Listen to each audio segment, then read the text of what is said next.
আসসালামু আলাইকুম ওরহমতুল্লাহি ওবরকাতুহু। সম্মানিত মুমিন মুসলমান দিনী ভাই বোনেরা, আশা করি আল্লাহ পাকের অশেষ মেহেরবানিতে আপনারা ভালো আছেন, সুস্থ আছেন। আপনাদের দোয়ায় আল্লাহ পাকের অশেষ মেহেরবানিতে আমিও ভালো আছি, সুস্থ আছি, আলহামদুলিল্লাহ।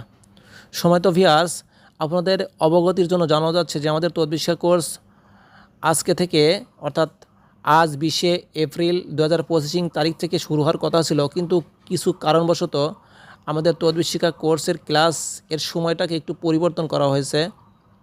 তো আমাদের কোর্সটি শুরু হবে আগামী 25শে এপ্রিল 2025 তারিখ থেকে ইনশাআল্লাহ। তো যারা এখনও ভর্তি হননি অতি দ্রুত স্ক্রিনে দেওয়া নাম্বারে যোগাযোগ করে অতি দ্রুত আমাদের কোর্সে ভর্তি হয়ে যান। যারা চাচ্ছেন একজন পরিপূর্ণ মুদাব্বির হবেন, একজন রুহানি চিকিৎসক হবেন, অতি দ্রুত আমাদের স্ক্রিনে দেওয়া নাম্বারে যোগাযোগ করে কোর্সে ভর্তি হয়ে যান। আমি আল্লাহ পাকের কাছে আশাবাদী, আপনারা যদি এই কোর্সটি পরিপূর্ণভাবে মনোযোগ সহকারে করতে পারেন, ইনশাআল্লাহ তাআলা আপনারা একজন পরিপূর্ণ রুহানি চিকিৎসক হবেন, একজন পরিপূর্ণ মুদাব্বির হবেন ইনশাআল্লাহ। তো যারা এখনও ভর্তি হননি অতি দ্রুত স্ক্রিনে দেওয়া নাম্বারে যোগাযোগ করে অতি দ্রুত আমাদের কোর্সে ভর্তি হয়ে যান। আসসালামু আলাইকুম ওয়া রাহমাতুল্লাহি ওয়া বারাকাতুহু।